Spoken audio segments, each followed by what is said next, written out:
தாய் கொடுக்கிறது. நமது கோயில தினமும் 4 காலையில் 6 மணிக்கு, மதியம் 12 மணிக்கு, ஈவினிங் 6 மணிக்கு, இரவு 8 மணி, தினமும் 4 தினமும் சாய்க்கு அபிஷேகம் காலையில் 7 மணி, தினமும் அன்னதானம். சாய் எங்க இருக்காரோ அங்கெல்லாம் அன்னதானம் நிச்சயம். நமது கோயில சாயோடையாலும் பக்தருடைய கைகளுக்காரையும் அன்னதானம் ரொம்ப சிறப்பான தானத்திலேயே சிறந்ததான் அன்னதானம். அந்த அன்னதானத்துல உங்களோட பங்களிப்பு பார்த்துங்க. அதாவது அந்த அன்னதானத்துக்கும் மேலான தானெல்லாம் இருக்கு.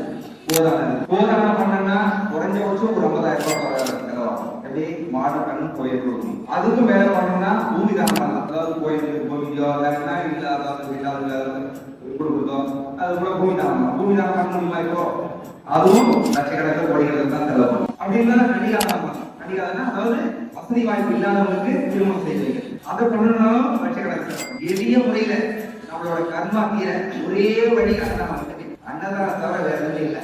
அதாவது முடிஞ்ச அளவு பண்ணலாம். இவ்வளவுதான் இப்படிதான் பண்ணணும்னு சொல்லி டைமே இல்லை. அவர் முதல்வர்கள் தான் பண்ணாரு.